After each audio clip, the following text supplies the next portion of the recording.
Bem, não é bem uma palestra, né? Nós estamos fazendo uma rodada em Santa Catarina, apresentando o programa SC Bem Mais Simples. Nós iniciamos, eu tenho um passador aqui, nós vamos iniciar por um pequeno vídeo e depois nós vamos falar da trajetória que nos trouxe até aqui, que agora vai para a devida aplicação nos municípios da nova legislação, do novo processo de abertura de empresas, enquadramento no estado de Santa Catarina, e isso também se deve à presença dos prefeitos aqui, que vão aderir, né, ao programa e já estarão aplicando nos seus municípios. Tocar uma empresa não é tarefa fácil, mas o processo de abrir ou fechar em Santa Catarina ficou mais simples do que você imaginava. Ou melhor, ficou bem mais simples. O programa SC Bem Mais Simples é uma iniciativa do governo de Santa Catarina para dinamizar o empreendedorismo no estado. Ele apresenta duas grandes inovações. A primeira é o Enquadramento Empresarial Simplificado, o EES. O empreendedor agora pode acessar o portal EES e preencher dados como nome do responsável, classificação da atividade econômica e endereço da empresa. Se ela for enquadrada como de baixo grau de risco sanitário, baixo potencial poluidor ou baixa complexidade, poderá ser aberta de forma agilizada. Afinal, o sucesso do seu negócio não pode esperar, né? A segunda grande novidade é o princípio da autodeclaração. Ou seja, se a empresa foi enquadrada no EES, basta imprimir e assinar o documento diretamente pelo portal. Sem comprovação ou vistoria prévia, você pode levar a autodeclaração à prefeitura e solicitar o seu alvará. Isso é acreditar na palavra do cidadão. O EES possui atuação integrada da Fundação do Meio Ambiente, Vigilância Sanitária e Corpo de Bombeiros, todos trabalhando em conjunto para diminuir a burocracia e agilizar a autorização de funcionamento da empresa. Agora você pode investir seu precioso tempo em todos os detalhes do seu novo negócio, não na papelada. Programa SC Bem Mais Simples. Ficou bem mais simples empreender em Santa Catarina. Secretaria do Desenvolvimento Econômico Sustentável. Governo de Santa Catarina. Bem, e nesse ensejo eu vou falar um pouquinho dos passos que foram dados aí para chegar até aqui e o que falta ainda para a devida aplicação em todos os municípios de Santa Catarina. Como nós estamos fazendo hoje, a gente iniciou na terça-feira passada de manhã lá em Chapecó, para todos os municípios lá do oeste catarinense. Tivemos dezenas de municípios, está aqui o grupo composto pelos bombeiros, que é representando o bombeiro militar, o bombeiro voluntário também aderiu e participou do programa. A doutora Raquel, que é a diretora da Vigilância Sanitária do Estado de Santa Catarina, o Júlio Marcelino, que é o presidente da Junta Comercial, o SEBRAE, que faz parte conosco, e também a Fundação do Meio Ambiente, no caso do Estado, a Fátima, e se enquadra esses itens para os municípios que têm a sua fundação, o convênio para licenciamento próprio, mesmo que seja pela administração direta. Então, empreender, né, e esses dados podem ser redundantes para alguns, mas é sempre bom lembrar, né, o Brasil continua sendo aí o lugar mais burocrático do mundo, aí, com uma média de 119 dias para a abertura de uma empresa, enquanto os países aí dos BRICS, China, Rússia, Índia, a média cai para 38, 30, 29, o Brasil persiste. E além de 29, nós temos até 13 alvarás, dependendo da atividade econômica da empresa, né, que são o alvará da prefeitura, o registro comercial, Receita Federal, bombeiros, vigilância, o urbanismo da prefeitura quanto à localização, alvará das polícias para o seu funcionamento, os alvarás do meio ambiente, dependendo a atividade do empreendimento, desde o ICMBio, IBAMA, IFAM, todas as situações que nós já conhecemos, cada um tem uma das complexidade maior ou menor. No entanto, aqui tem alguns, e depois, além dos alvarás, os registros, né? Então não basta ter só o CNPJ, tem que fazer o cadastro no INSS para ter o funcionário, tem que fazer o cadastro no FGTS, volta para a prefeitura e vai para toda a burocracia, localização que nós conhecemos. E mostra que essa preocupação, né, não é só do empreendedor e do empresário. Isso é uma pesquisa que está nessa tela da CNI, em 2005, feita pelo IBOP. ela vem e atinge toda a população brasileira. Então, 77% das pessoas no país consideram o Brasil um país muito burocrático ou muito burocrático, né, que eu acho que é até redundante. 60% julgam que afeta mais as empresas que o cidadão, o que é um erro de entendimento, que afeta todo mundo. Porque se a empresa é afetada, o setor produtivo afeta o cidadão também, que vai ter mais dificuldade de conseguir o seu emprego, se relacionar, montar o seu negócio. 74% acham que o excesso de burocracia faz com o governo gastar mais do que o necessário. Isso é a pura verdade. Isso é 100%. Quanto mais burocrático, os governos, nas suas diversas esferas, precisam de mais pessoas, mais procedimentos e automaticamente mais custos, que muitas vezes é transferido para o contribuinte, que não é só o empreendedor. E 72% acreditam que a redução da burocracia deve ser uma das prioridades do governo. Então, também é um assunto que, se nós voltássemos mais tempo atrás, não pautava, hoje pauta, ou não pode deixar de pautar qualquer governo. Então, nesse ensejo, né, nós pensamos aí no âmbito, na esfera estadual, o que nós poderíamos fazer, né, para diminuir. A nossa meta, desde o início, foi fechar a fábrica de carimbo, né? Quando a gente tem um excesso de burocracia, excesso de pessoas, para se justificar a presença dessa pessoa lá, ela quer um carimbo para criar mais um procedimento, para demorar mais. Então esse é algo cíclico que vem sempre prejudicando o nosso tempo. E nós precisamos sair do passado, isso é evidente, para o mundo digital que a gente vive e outras situações. Então, nós iniciamos aqui com o enquadramento empresarial simplificado, agora normalizado por lei, com parâmetros e validado com todos os órgãos que são intervenientes, com base nas informações constantes na autodeclaração, parte de dois princípios. Primeiro, acreditar mais nas pessoas. O governo, quando vai se relacionar com as pessoas, ele sempre cria o antígeno de que a pessoa que está se relacionando com o governo está mentindo ou não vai fazer certo. E isso, na prova real, acaba não funcionando. E o segundo é o conceito de tratar diferente os diferentes. Nós temos aqui em Santa Catarina, vamos se limitar a nossa abrangência territorial, 98% das empresas, mais de 98% das empresas, são pequenas e microempresas. E a maioria absoluta dessas empresas são empresas de baixo risco, que nós vimos aí, poluidor, na questão da vigilância sanitária. Então, se nós tivermos duas filas, uma para atender de forma realmente ágil, que é o que o arcabouço legal aqui, a situação toda foi montada para permitir, e já está aprovado, sancionado, já está superado, fazer com que agilize. As outras, que são a minoria, mas que necessitam do cuidado devido, necessitam passar por procedimentos até fiscalizatórios ou preparatórios, terão a sua fila também não demorada e mais rápida do que hoje em dia, porque ficam todos na mesma fila, mesmo que tenha situações totalmente adversas. Então nós iniciamos isso já logo que nós entramos lá na Secretaria, em 5 de março de 2005, e o então ministro, hoje presidente do SEBRAE, Guilherme Afife Domingos, que é um batalhador dessa causa da microempresa, nos motivou, desde a Constituição de 88, ele defende essa bandeira, e nos motivou para que Santa Catarina fosse o primeiro estado da federação a implementar o Bem Mais Simples. Então a gente comprou a ideia, já em seguida nós recebemos ele na Fiesc, assinamos o acordo no mês de junho de 2015, percorremos essa foto até aqui no SEJA, a gente percorreu no ano 2015 as associações, buscando algumas sugestões. Esse grupo aqui já acompanhou, não sei se o Juliano já era o presidente nessa época, acho que não era, o Paulo. Nós fizemos o Dieter era o prefeito, a gente fez essa rodada, foram 20 reuniões praticamente, colhemos algumas sugestões que formatamos num projeto de lei que foi enviado em 21 de julho do ano passado e aprovado em 22 de novembro. Então ele tramitou na Assembleia, como 22 de novembro entrou nas férias e tal, o governador sancionou no dia 12 de janeiro, instituindo a lei 17.071, que institui as adequações do Estado de Santa Catarina para a aplicação do programa Bem Mais Simples.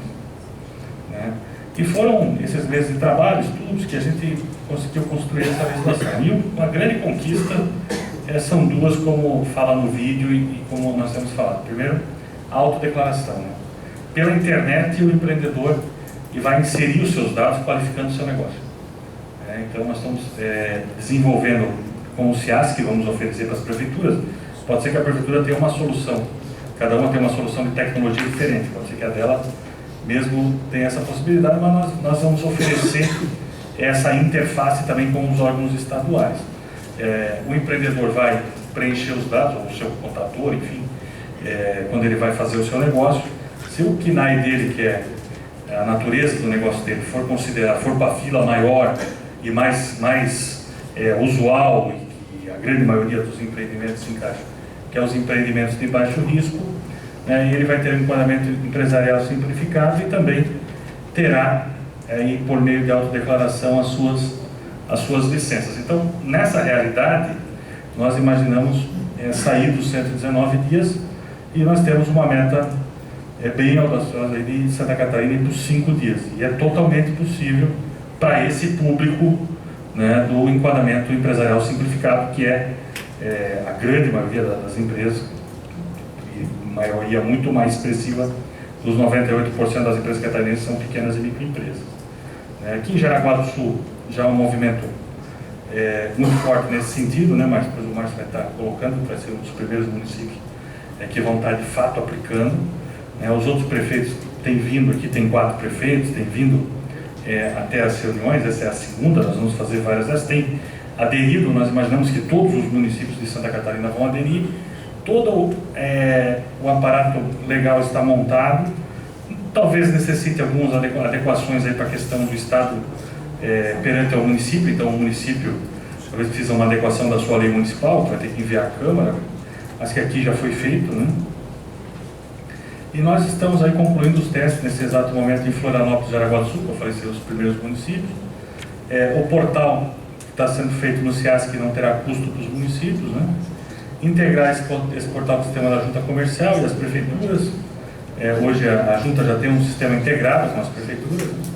E o encontro de cidades polos com prefeituras para assinar, e se preciso nós vamos estar revisando a legislação, a análise dos processos. Nós temos uma equipe, o Marcos, que é daqui, todos conhecem o nosso diretor, temos 4 pessoas que trabalham nesse programa, né, a política para a micro e pequena empresa, né, e nós vamos estar podendo auxiliar os municípios aí na adesão e na devida aplicação desses procedimentos. Então, nós não poderíamos deixar de estar aqui em Jaraguá do Sul com essa pauta.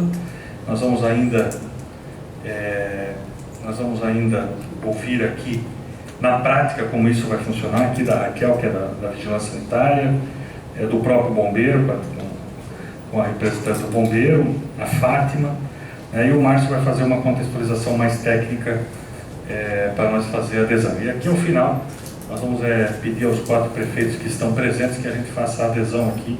E os outros municípios, os prefeitos não estão presentes, também vão ser feita a adesão, mas nós precisamos da assinatura do prefeito, então vão levar o ofício para nós encaminharmos, tá bem? Agradecer aí, Juliano, a oportunidade de estar explanando e usando o tempo da concorrida plenária aqui da Associação Empresarial e da APRE. Boa noite a todos, boa noite, presidentes, a todos os presentes. Por que é importante esse momento de assinatura que nós fizemos aqui agora? Quando eu saí aqui do município e fui para o Estado, uma das coisas que a gente sempre leva aqui no município é que as coisas acontecem no município. Na verdade, todas as leis, elas no final acontecem aqui, onde é o dia a dia das empresas, o dia a dia do município. Então, a nossa lei, aonde é que ela atende? Ela dá diretriz para os municípios dizendo, existe uma tabela de KNAI, existe uma forma de fazer com que seja mais simples. E nós fizemos essa tabela. E fizemos essa legislação, tudo certinho. Então, o Estado deu uma tabela de referência para que isso pudesse acontecer. O que precisa acontecer no município agora? Por exemplo, aqui em Jaraguá, a legislação diz assim, ela diz exatamente isso. Para a obtenção de alvará, é necessária a autorização da Vigilância Sanitária do Corpo de Bombeiros e da Fundação do Meio Ambiente, fora as autorizações municipais. Então é por isso que o fiscal do bombeiro, por exemplo, ou o fiscal da Vigilância Sanitária, ou aqui do caso da Fujama, vai até a empresa. Porque a lei diz que é ele que tem que dar a autorização. O que a nossa lei está propondo? Que quem dá a autorização, quem diz que está tudo certo, seja o empreendedor para aquelas atividades de baixo risco, que é a autodeclaração. E a gente já faz isso. Eu comentei hoje, quando a gente faz o imposto de renda, obrigado. Quando a gente faz o imposto de renda, a gente faz a autodeclaração. Quando a gente sai de casa e faz o check-in, para ir pegar um avião, a gente faz a autodeclaração e entra no avião sem ninguém olhar nada. Então a gente já faz isso, é corriqueiro para a nossa vida, é normal. Então, a lei diz, então a lei diz isso, a lei estadual diz isso. Para Jaraguá, o que precisa fazer? Quando fala que tem que ter autorização da vigilância, do Corpo de Bombeiros ou da Fundação do Meio Ambiente, é colocar lá ou de acordo com o enquadramento empresarial simplificado da Lei 17.071. Essa é a mudança que tem que ter na legislação de Jaraguá.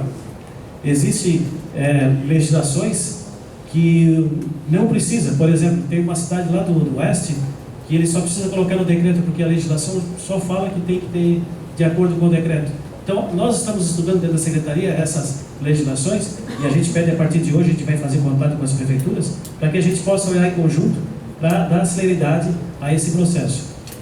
Dentro desse trabalho que a gente fez dentro do SCB Mais Simples, que fizeram parte de todas essas entidades que o secretário apresentou, chamou a atenção que 3 dessas nossas entidades, que são as que estão diretamente ligadas ao processo de autorização do funcionamento das empresas, elas, além de fazer esse trabalho conosco da simplificação, elas já vinham fazendo simplificação dos processos deles, para deixar a vida do empreendedor mais fácil.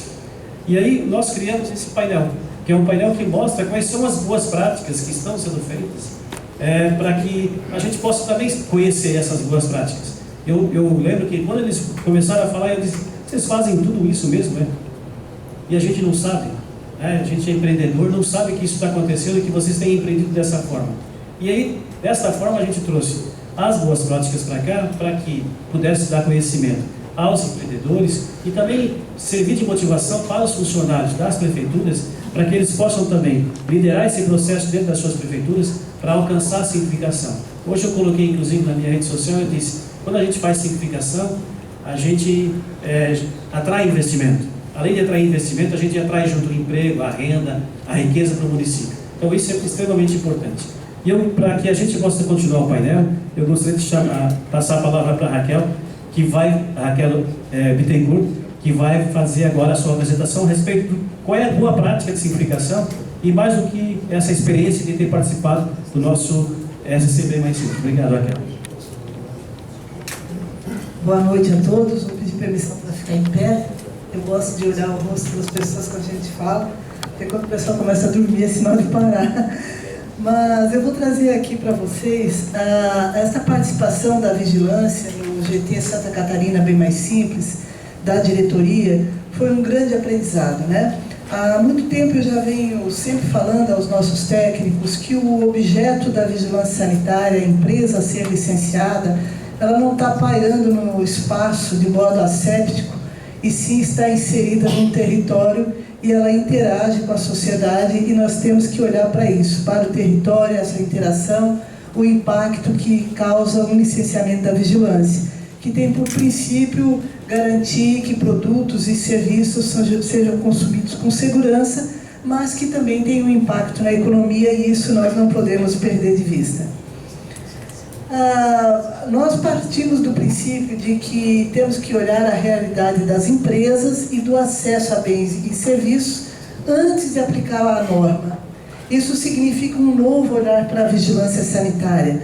Quem é aqui da vigilância podia levantar a mão, além das pessoas que eu já identifiquei? Ok. Isso significa que nós temos que fazer este reconhecimento, né, de que impacto tem aquele serviço, aquela produtora no território, antes de aplicar a norma, conhecer a realidade. Quando nós, voltar um pouquinho aqui, quando nós fazemos uma inspeção, é assim que nós nos colocamos, com uma lupa, olhando detalhadamente todo aquilo que diz respeito ao serviço ou ao produto. Quando nós aplicamos este novo olhar, além de fazer isso, nós também... Opa, acho que eu me atrapalhei um pouco. Agora apaguei tudo. Você pode passar para mim, dar um clique aí, por favor? Mais um. Não, enfim. Mas deixa aí. Aqui era para aparecer um mapa, eu acho que houve uma desconfiguração aí, né? Onde mostra o distanciamento do fiscal do seu objeto de fiscalização e o olhar dele para o território em que ele está inserido. O impacto que vai causar uma ação da vigilância, licenciando ou não licenciando, licenciando no tempo hábil ou não licenciando. Este é o que nós gostaríamos de mostrar, além desta aproximação do objeto e olhar aquilo que pontualmente as normas especificam. Bom, diante desse cenário, a gente levanta que existem 1.329 subclasses do CNAE, e desses 1.329, 242 são classificados como grau de risco para o licenciamento sanitário, ou seja, necessitam licenciamento. Das 3.200.000 empresas que existiam no Brasil em 2014, 76% são de baixo risco. Isto quem reconhece, quem diz é a Agência Nacional de Vigilância Sanitária. 8% de alto risco e 16% dependendo de alguma informação para tomada de decisão se fica em baixo risco ou alto risco. Ou seja, 76% de 3.200.000 empresas são de baixo risco. Então, colegas da vigilância, isto precisa um novo olhar, uma nova forma de licenciar. E não é o formato de que achar que a gente vai fazer tudo, dando conta de tudo em 100% do tempo. Precisa haver uma nova forma, uma nova legislação, e é isso que a gente está apresentando. Essa informação do slide anterior significa que 3 em cada 4 empresas que atuam com atividades relacionadas à saúde poderiam ter um procedimento automático para a emissão de licença pelas autoridades sanitárias locais, ou seja, são empresas de baixo risco. O estabelecimento de baixo risco, ele dispensa requerimentos prévios ao licenciamento, como entrega de documentos e inspeções prévias. Elas poderão, então, receber o alvará automático, o alvará sanitário automático. E a gente volta a enfatizar que 76% das empresas sujeitas a vigilâncias podem ser classificadas como baixo risco. Bom, diante desta situação e do trabalho no GT Santa Catarina bem mais simples, após a elaboração, a publicação da Lei 17.071, que cria o enquadramento empresarial simplificado e autodeclaração, a diretoria publicou esta resolução normativa, a número 1 deste ano, instituindo a autodeclaração para a vigilância sanitária. Parece redundante, mas é preciso ter uma norma própria da vigilância também para enquadrar o trabalho. E fizemos a classificação de risco das atividades elencadas na tabela do Cadastro Nacional de Atividade Econômica. Vai.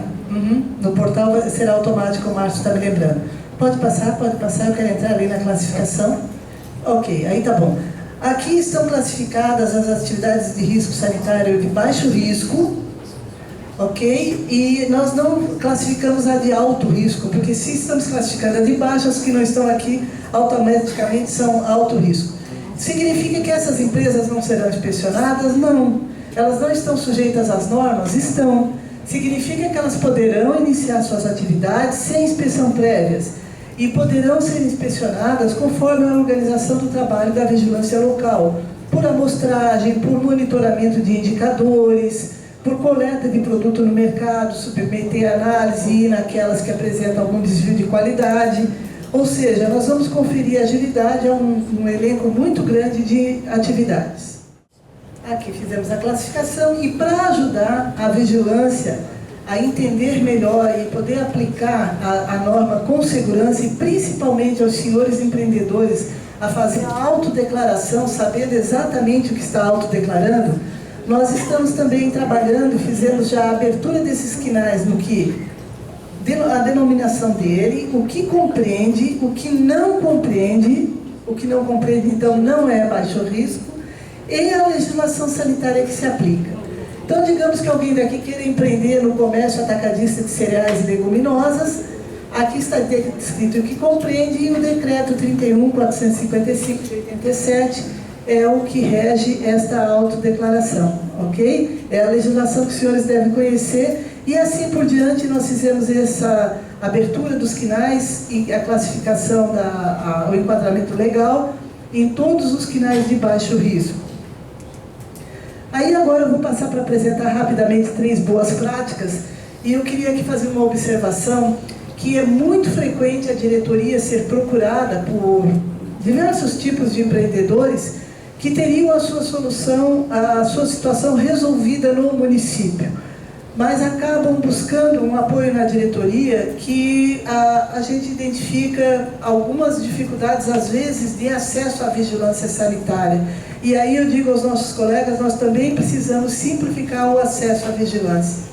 Ela tem que ser acessível, disponível para informação e não estar no topo de uma pirâmide inacessível. Nós somos servidores públicos, estamos aí para oferecer o nosso trabalho com segurança. Bom, nós fomos procurados pela Associação de Produtores de Polvilho do Sul do Estado, que produz, ali tem mais cerca de 42 polvilheiras, que estavam sendo fiscalizadas pelos municípios e sendo interditadas, tal a condição sanitária inadequada diante da norma. E aí eles estavam muito preocupados e nós resolvemos então fazer um estudo como diretoria, nos distanciando do objeto da norma, olhando aquelas empresas e o impacto econômico que elas causam naquela região, número de empregos, um produto diferenciado que tem, porque aqui é a forma de secagem ao sol que confere uma qualidade muito boa a esse polvilho, diferente daquele que tem a sua secagem em fornos.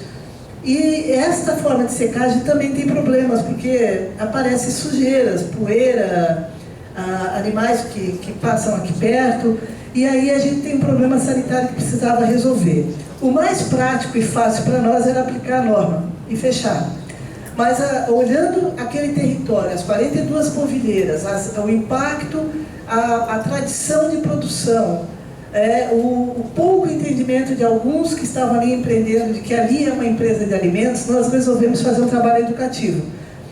Passamos a monitorar a qualidade sanitária desse polvilho, visitamos as polvilheiras, fizemos o reconhecimento da situação com auxílio da SIDASC e da IPAGRE, chamamos a SDS, a Associação dos Produtores de Mandioca da região, avaliamos a situação e elaboramos um termo de ajuste de conduta para orientar essas empresas a se adequarem à legislação sanitária, a ter um produto mais seguro, mas respeitando as características artesanais aqui da produção. Considero uma boa prática porque nós optamos por uma atividade mais trabalhosa, demos retornos aos municípios que cediam essas polvilheiras e estamos praticando o que acordamos com a associação. Uma outra prática muito interessante foi o trabalho com a agroindústria familiar em Joinville, onde a produção de geleias, por exemplo, não estava podendo ser comercializada fora do município, porque tinha problemas com rotulagem. Saía do município e era apreendida pela vigilância local, porque o rótulo não atendia às normas. E aí nós também fomos procurados pela Associação de Produtores e também resolvemos conhecer a situação e não simplesmente ler a norma sem olhar o objeto a que ela se aplicava. E solicitamos então que eles nos enviassem todos os rótulos, eles nos enviaram, nós tomamos conhecimento da situação, analisamos esses rótulos, fomos até a região, reunimos os produtores e o governo municipal e orientamos uma tarde inteira de trabalho sobre o que podia e o que não podia na rotulagem. Rotulagem de geleia, de cuca, de biscoitos, que são objeto da vigilância. E o resultado foi a ampliação da área de comércio, foi muito fácil para eles fazerem a correção, mantendo todas as características artesanais, aquela cultura que passa de pai para filho, respeitando o produto, não tornando tudo McDonald's da vida, não exigindo balcão inox para tudo, mas respeitando aquelas práticas e orientando de que forma eles poderiam atender a legislação, mantendo as suas características. E, finalmente, aqui quem é da área da saúde sabe que quem vai empreender na área da saúde, seja um grande hospital ou um consultório, precisa ter seu projeto arquitetônico previamente aprovado pela vigilância. E nós estabelecemos, então, já isso há cerca de 3 anos atrás, condições para a autodeclaração do conhecimento das normas referente a projetos arquitetônicos básicos de baixa complexidade e baixo risco, como, por exemplo, um consultório médico, sem precisar da análise prévia. Agora, com a lei da autodeclaração e com a resolução de baixo risco, nós estamos tornando não mais optativo, mas livre de apresentação de projeto prévio para essas atividades de baixo risco. Com isso, a gente acha que vai conseguir aliviar muito a pressão que essas normas exercem sobre alguns segmentos. Ok? Também para facilitar tanto o trabalho das vigilâncias municipais quanto dos empreendedores, a gente criou o e-mail Simplifica Visa, de modo a receber as dúvidas de quem vai empreender, dos contadores, das vigilâncias, para orientarmos e indo resolvendo as situações. É tudo novo, um aprendizado, nós vamos errar, vamos acertar, vamos acertando e vamos ter um ambiente de mais facilidade de empreendimento aqui no estado de Santa Catarina, no que depender da vigilância. Muito obrigada pela atenção e esse é o que nós tínhamos para apresentar.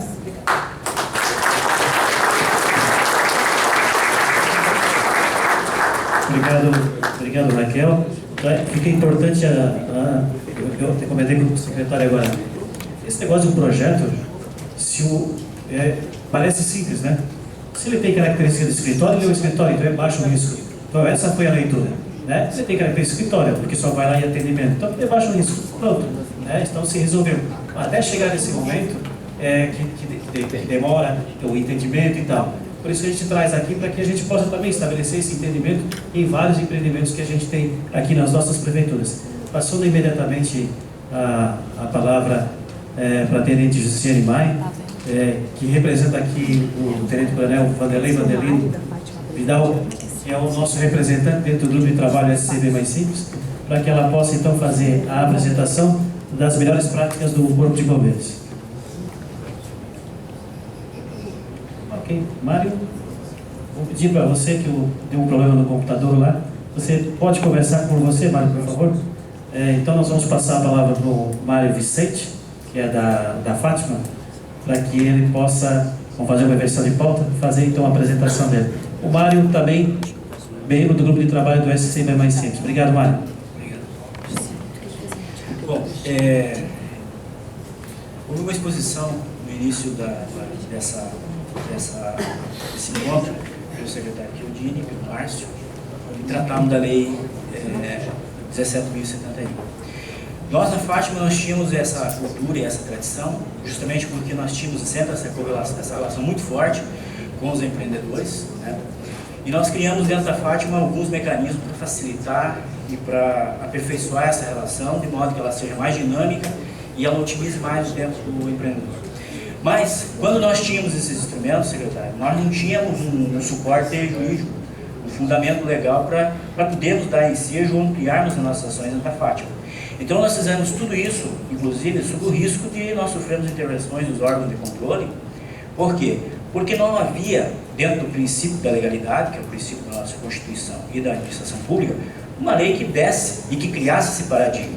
Então, particularmente para a Fátima, para o órgão de controle ambiental, essa lei ela é de suma importância não só para uma mudança de cultura, uma mudança de paradigma dentro do próprio órgão, mas como uma sinalização do Estado, uma sinalização do governo, enfrentando e focando numa diretriz que é efetivamente da autodeclaração e da simplificação.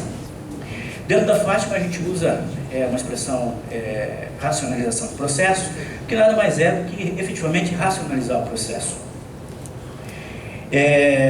E a partir desse momento, a partir que nós tivemos essa lei 17.071 publicada, nós tivemos em sequência também uma lei dentro da seara ambiental, inclusive com apoio da Fátima.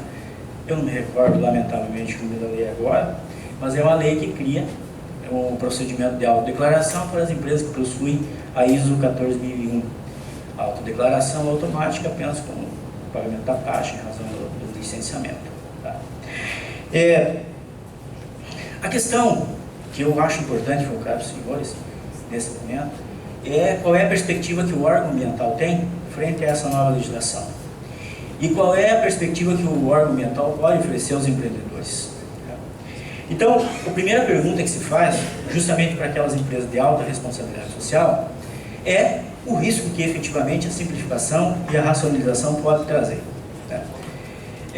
Basicamente, quando se trata de processos autodeclaratórios, como é exatamente esse caso, o órgão ele precisa fortalecer os seus instrumentos de auditoria, né? Ele precisa saber usar a inteligência artificial, que hoje está à disposição, são instrumentos à disposição de todos, né? E principalmente do governo. Para quê? Inicialmente, o nosso enfoque na Fátima é o seguinte: nós temos aproximadamente um universo de 10 administrados que pretendem empreender, né? Desses 10 administrados, cerca de 1,5% podem conter inconformidades na sua relação com o órgão governamental. São as empresas de relativa ou baixa responsabilidade social. O que acontece é que, em razão desse 15%, né, desse 1,5% administrado, nós criamos um obstáculo para 8,5% administrados. Ou seja, o governo, eu falo isso de modo geral no país, a organização administrativa do Estado brasileiro, ela foca a maior parte do seu custeio para esse 1,5%. Nós criamos políticas públicas, né, ao contrário do que essa lei veio criar, para esse 15%.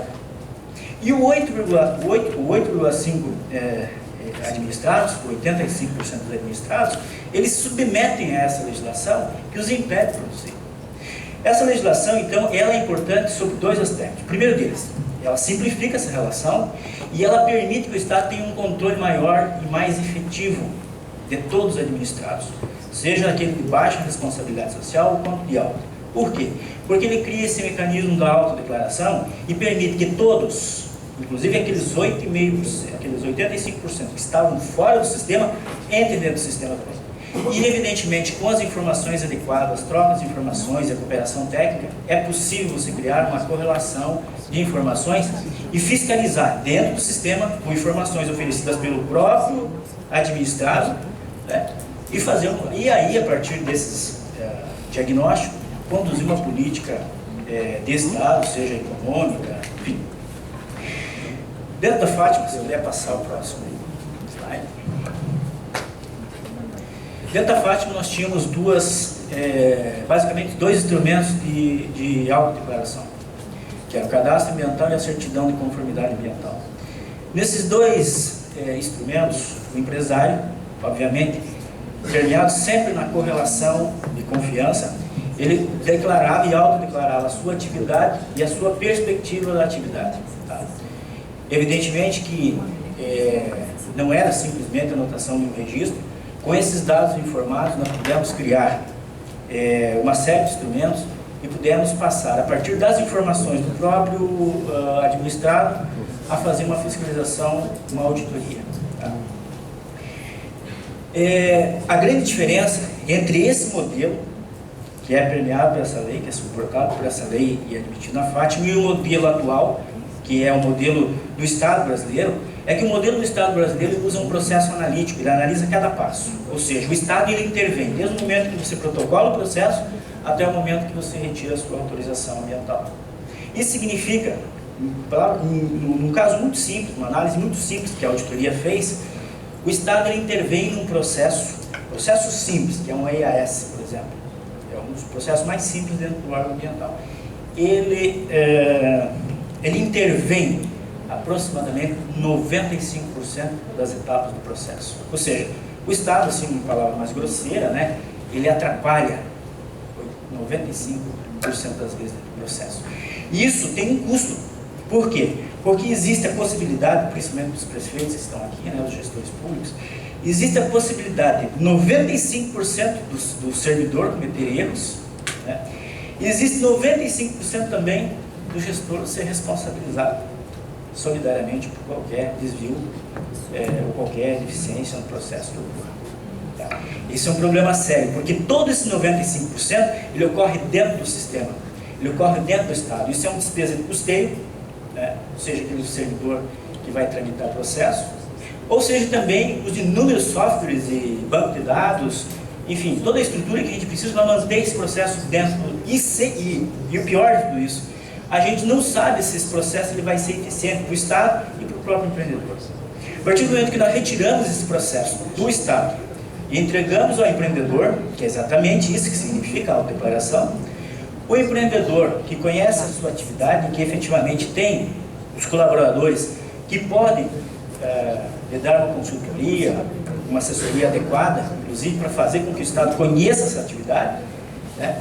Todo esse processo ele vai tramitar fora do Estado, né? Aí com agilidade, Márcio, que o próprio empreendedor pode dar, né? Se ele quer mais dentro, mas enfim, vai depender e da qualidade do empreendedor. Então, com toda essa situação, nós temos dentro do cadastro ambiental e da certidão de conformidade ambiental atividades de constante resolução com SEMA, que são as atividades fiscalizadas, submetidas à fiscalização e licenciamento ambiental. Porte de atividade inferior a P, que é uma resolução que permite também uma autodeclaração, né? Hoje nós temos o Simfat Web, o administrado simplesmente insere dados, ele retira uma certidão que pode ser utilizada inclusive para fins de financiamento bancários, etc.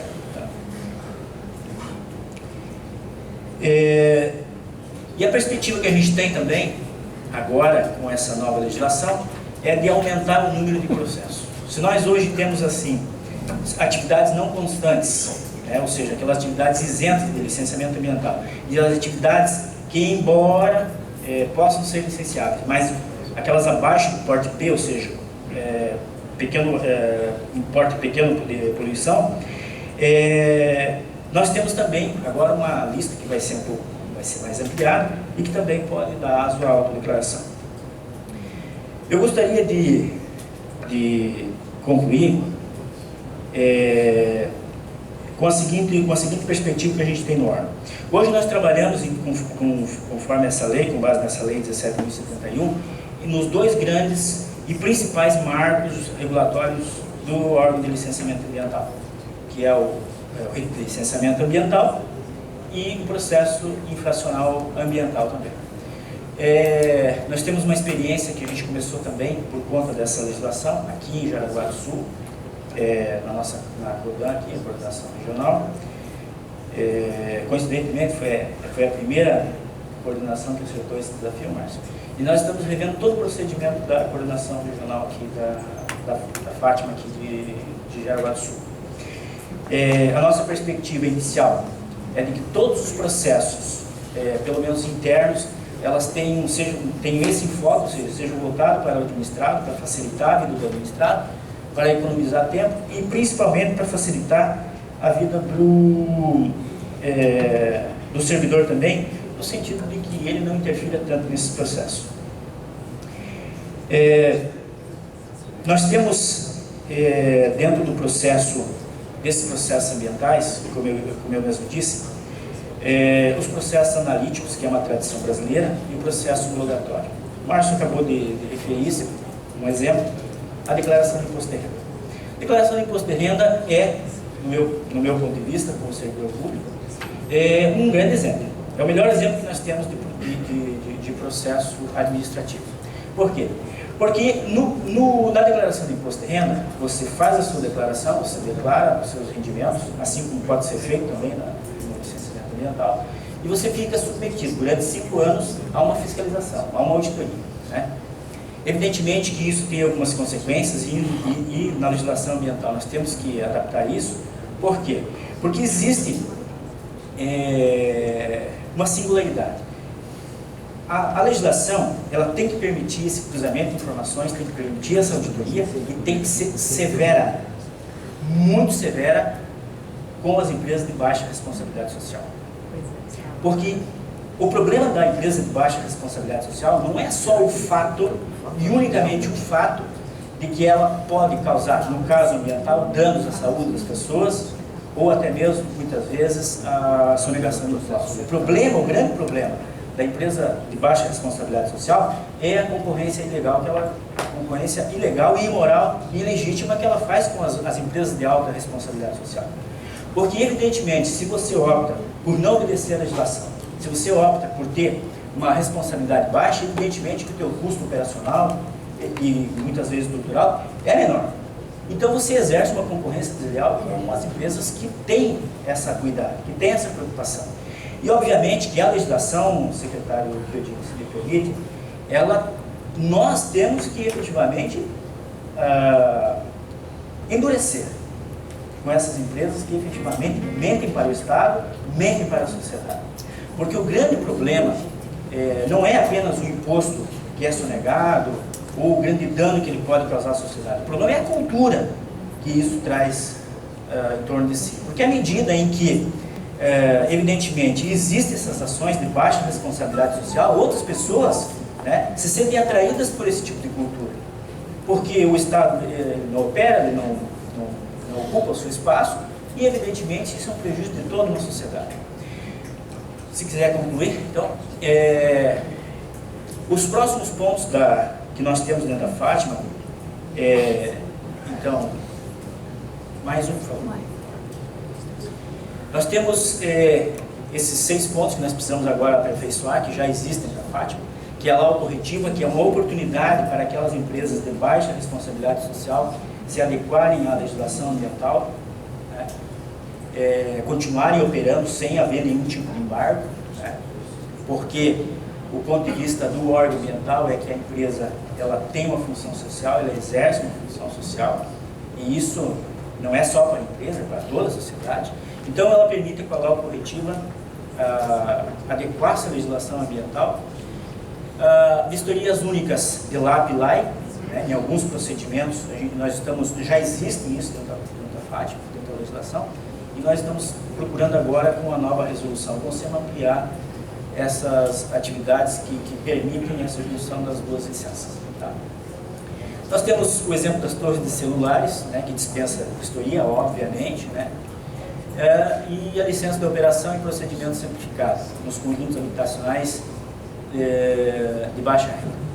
Então, eu gostaria de agradecer a presença de todos, deixar o telefone e o contato da Fátima para qualquer um dos senhores prefeitos que tenham esse interesse de aperfeiçoar e melhorar as suas fundações municipais do meio ambiente. Nós temos experiências assim, em processos autorregulatórios ambientais e, evidentemente, estamos à disposição de todos. Obrigado.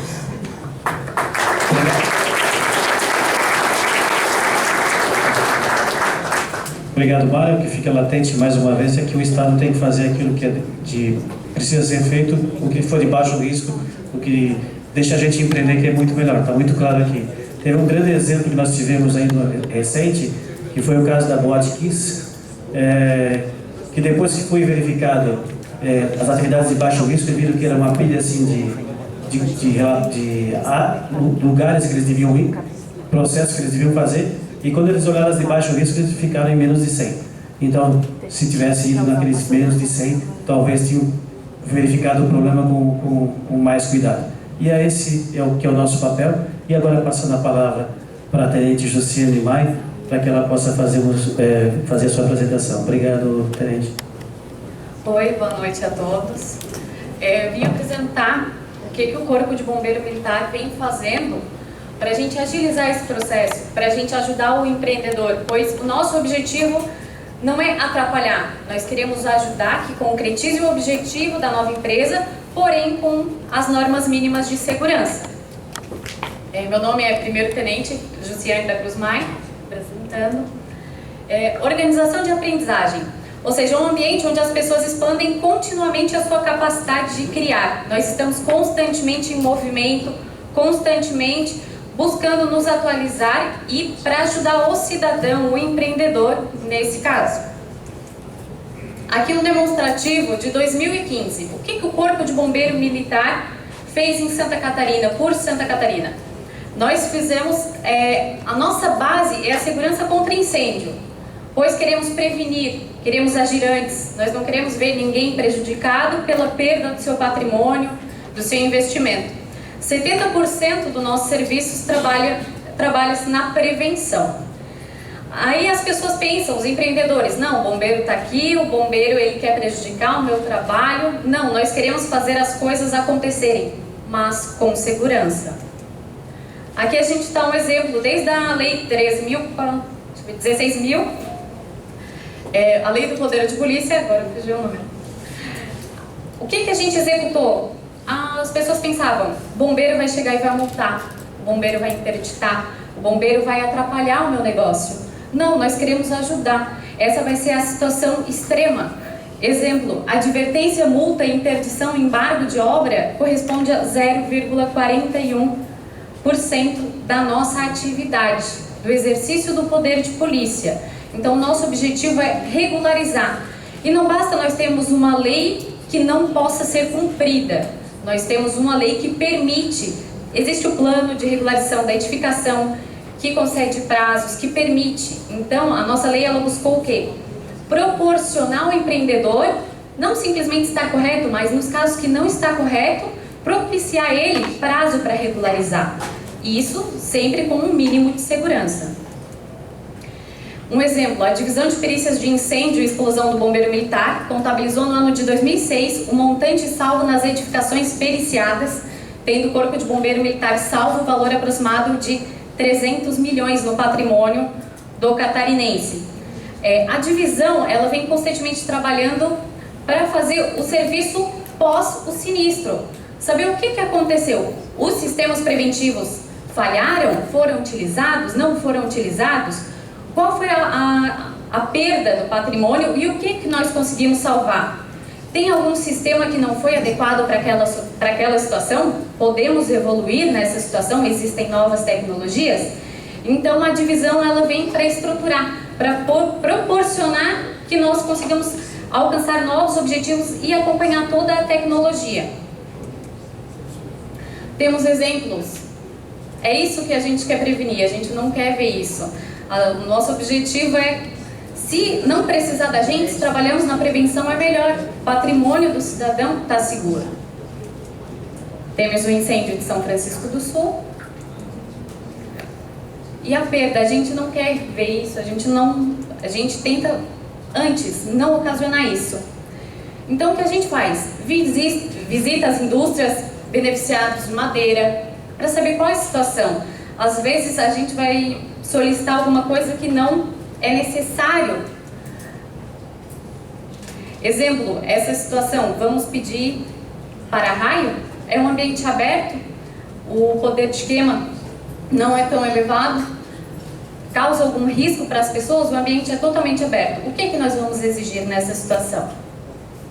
A reunião com os comerciantes de fogos de artifício, depois do Boate Kiss, não foi simplesmente o Corpo de Bombeiro Militar botar numa norma e não escutar as partes, não escutar quem fabrica, qual é o potencial de queima, mostrar novos produtos que possam oferecer segurança. As olarias. Essa situação. A edificação com mais de 750 metros exigiria sistema preventivo de descarga atmosférica, exigiria sistema hidráulico preventivo. O que queimaria aqui? São tijolos. O que queimaria? Qual é o risco que tem nessa edificação? Ela é totalmente aberta. Então, haviam solicitações, até que o empreendedor disse, mas está pedindo sistema preventivo de descarga atmosférica, sistema hidráulico? Tem a necessidade? Não tem risco nenhum? Então, constantemente, as pessoas nos procuram e a gente vai no local, visualiza a realidade e adequa a norma conforme nós vislumbramos situações diferentes. Os maiores avanços. A Lei Estadual 17.071, ela veio a corroborar com algo que nós já estávamos praticando. O nosso sistema, nós buscamos ser didáticos. Então, entra hoje no site do Corpo de Bombeiros, vai ter a autodeclaração, ele vai ir preenchendo e ao final vai ser enquadrado se ele é de baixa complexidade. Se for de baixa complexidade, ele pode optar em vistoria posterior.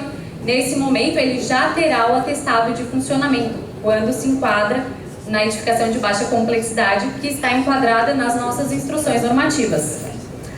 A Lei Federal 13.425, ela veio corroborar também, ela estabelece as diretrizes gerais sobre medidas de prevenção e combate a incêndio e desastre em estabelecimentos. Então, ele veio corroborar, dizendo que o Estado que vai fornecer esses meios para agilizar o processo, prevenir, mais conforme a característica do Estado. Então, ele veio a corroborar com a Lei 17.071. Isso é o fortalecimento das parcerias, o Jusesc e Sebrae, e os trabalhos do Grupo Técnico do SCB Mais Simples.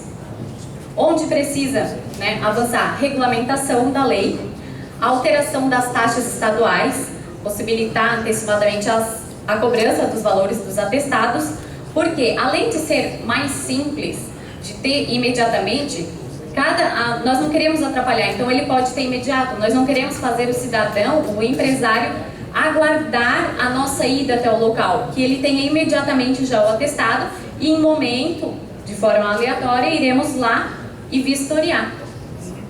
A integração e funcionamento com todos os municípios, né, para ter o mesmo padrão no Estado, utilizar de forma igualitária. E a nossa maior conquista é a mudança cultural interna. Exemplo, quando foi criado a autodeclaração, primeira coisa que vem, mais um empreendedor ruim, ele vai mentir. Mas nós não podemos prejudicar os bons empreendedores. Nós não podemos fazer isso, nós temos que beneficiar os bons empreendedores. E nos maus empreendedores ter sanções. Hoje nós já temos a sanção de quando ele fala alguma coisa que é diferente da declaração. Então a intenção é beneficiar o empreendedor, beneficiar quem está correto, quem quer de forma segura e correta abrir o seu empreendimento. O desafio é manter a nova cultura interna, essa cultura que a gente tem que beneficiar o empreendedor, mostrar para ele que estamos lá para ajudar, no caso de dúvida, e agilizar o processo dele. CBMC, Organização e Aprendizagem. Obrigada.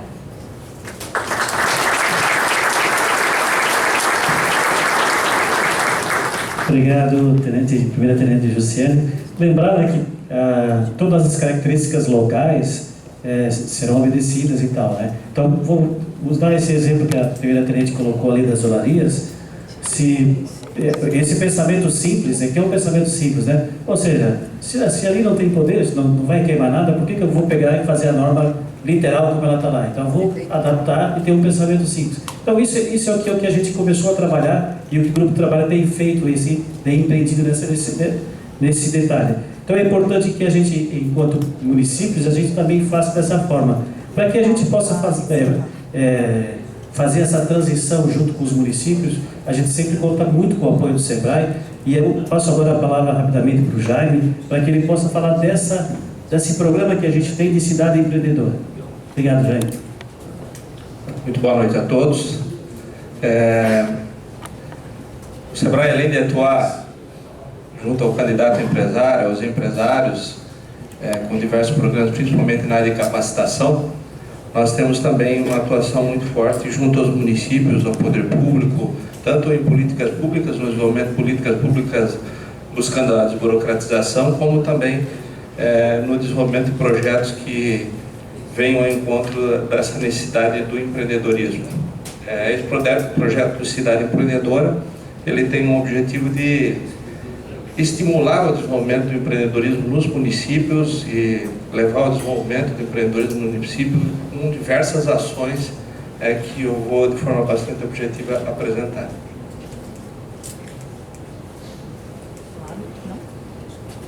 Bem, aqui a gente fala de diversos eixos, né? São diversas ações que nós estamos trabalhando nesse projeto.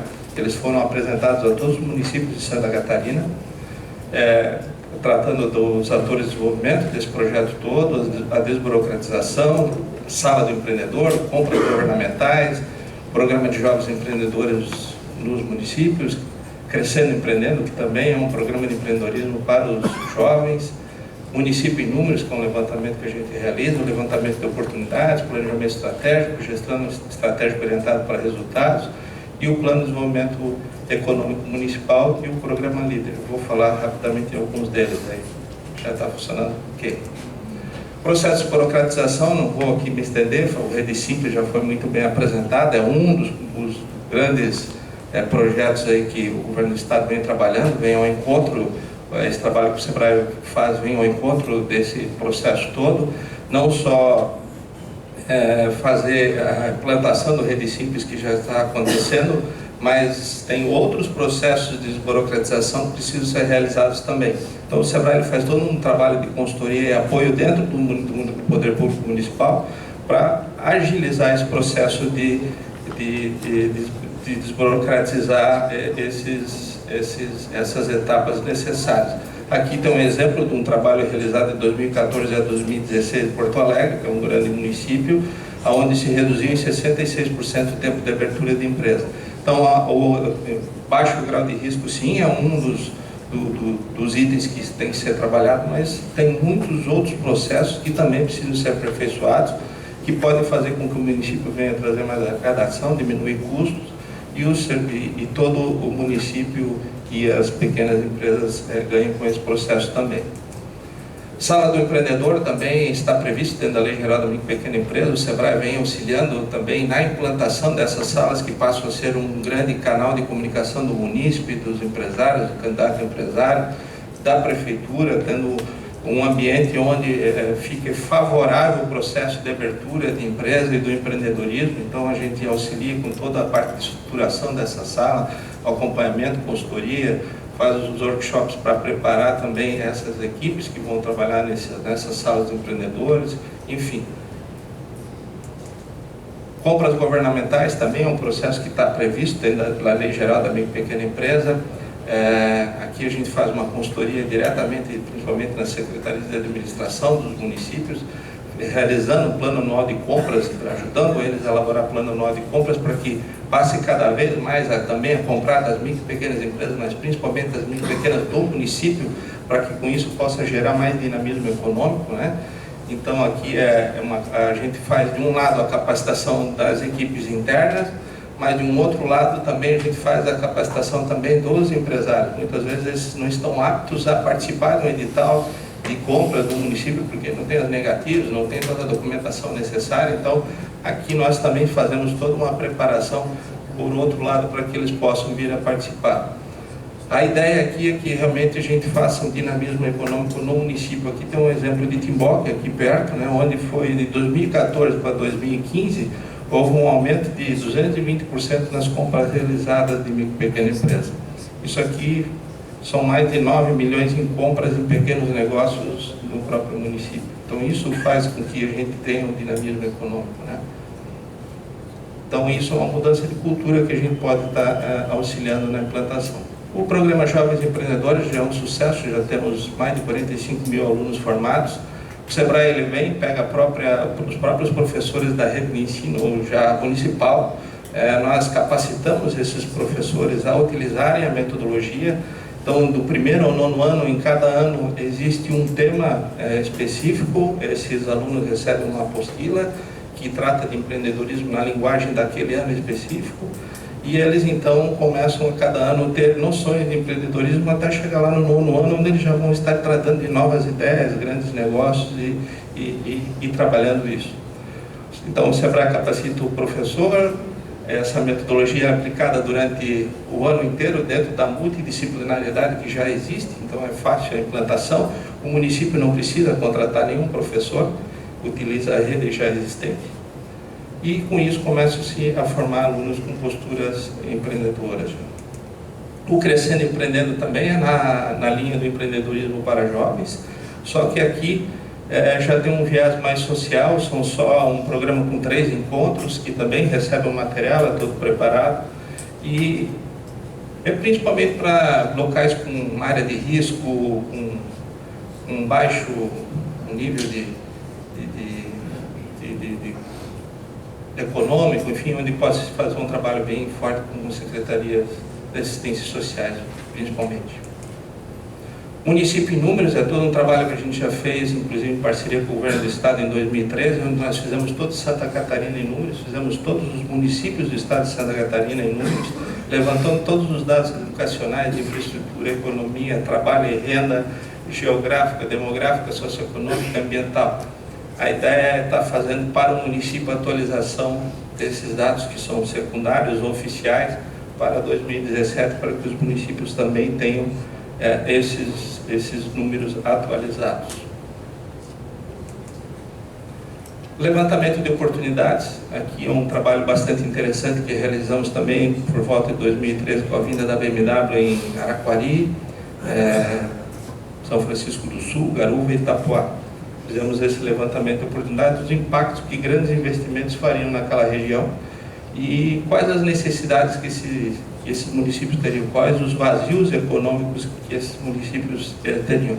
Então aqui a gente faz toda a caracterização da região, caracteriza os empreendimentos pertencentes a essa cadeia produtiva, faz um trabalho de pesquisa no município, levanta todas as informações com toda uma metodologia própria e depois com os cruzamentos das informações por KNAI, inclusive, e aí a gente consegue fazer uma avaliação do potencial de geração de negócios, principalmente para micro e pequenas empresas, mas para desenvolvimento de negócios locais, não grandes empresas que instalam. Você desenvolver os vazios econômicos, pequenos negócios locais, para atender essa cadeia de empresas maiores que vêm se instalar muitas vezes.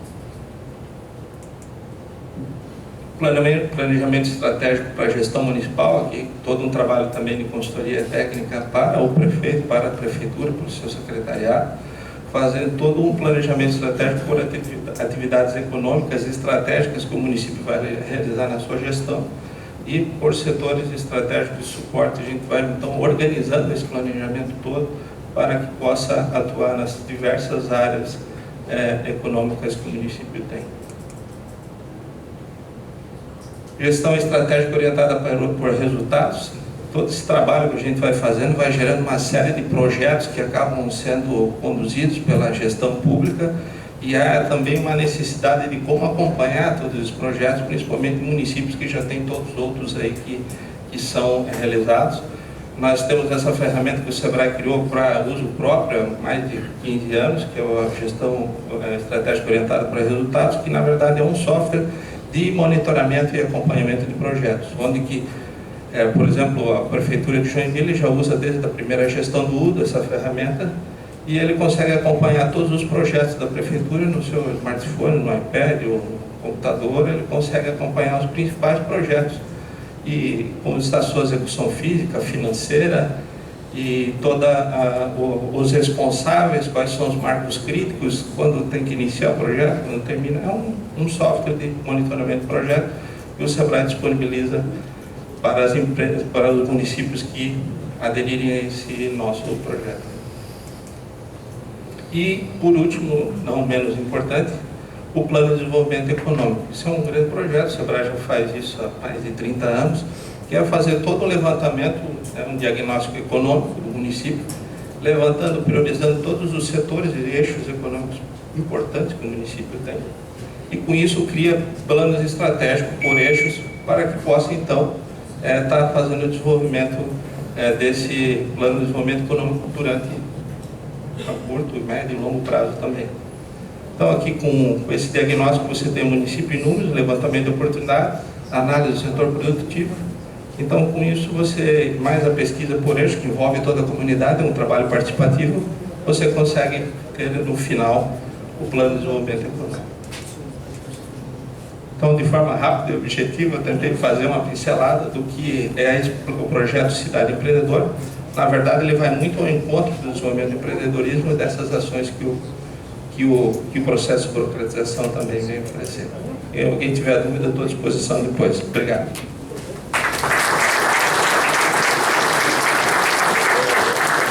Obrigado, Jaime. Eu quero só agradecer a cada um dos painelistas que fizeram aqui a sua apresentação e passar imediatamente, agradecer também ao Luciano e ao Robson que estão comigo, passar imediatamente a palavra para o Marcelo. Isso. Obrigado, Márcio. Também gostaria de agradecer a todos que fizeram suas apresentações. Nós sabemos que já muita água deve ter passado por baixo dessa ponte e ainda temos muito trabalho a ser feito ainda. Então, agradecer os esforços que foram colocados em prática e saber que tem muita coisa para ser feita ainda. Em relação à burocracia, eu acredito e tenho certeza que não é uma parte que perde, são todos que perdem. Todos nós perdemos de uma forma ou de outra. Então, agradecer às lideranças políticas responsáveis pelo Santa Catarina Bem Mais Simples, então representado pelo Carlos Chedino, obrigado. Agradecer também ao grupo de trabalho dos servidores técnicos, porque Na verdade, sozinho é muito difícil de fazer as coisas acontecerem. Nós precisamos de equipe, todos juntos é muito mais fácil. Então, esses servidores técnicos, eles têm muito conhecimento do dia a dia das empresas, das dificuldades das empresas. Agradecer a todos os envolvidos, né, entidades que fizeram suas apresentações, aos prefeitos que assinaram o acordo, pela busca da continuidade da simplicidade, o esforço da simplificação e a constante melhoria da eficiência da gestão governamental, pois os empreendedores, independentes se são novos, independentes se já são empreendedores mais antigos, precisam de apoio e ações que possam ajudar a superar as dificuldades do dia a dia. Todas essas melhorias apresentadas vêm ao encontro das ações de manter nossas empresas mais competitivas. Existe uma harmonia. O Mário fez uma fala e eu achei que é muito bom o que ele falou. Nós temos que endurecer, sim, a fiscalização e a punição das empresas que têm baixa responsabilidade com o estado da sociedade. É verdade, isso tem que ser feito. E como adição, desculpe meu atrevimento, mas acho que é importante considerar, a adição também que nós deveremos, como sociedade, também endurecer com lideranças políticas que visam seus benefícios próprios e aproveito da falta de informação e organização da sociedade. Palavra livre, aberta sobre o tema.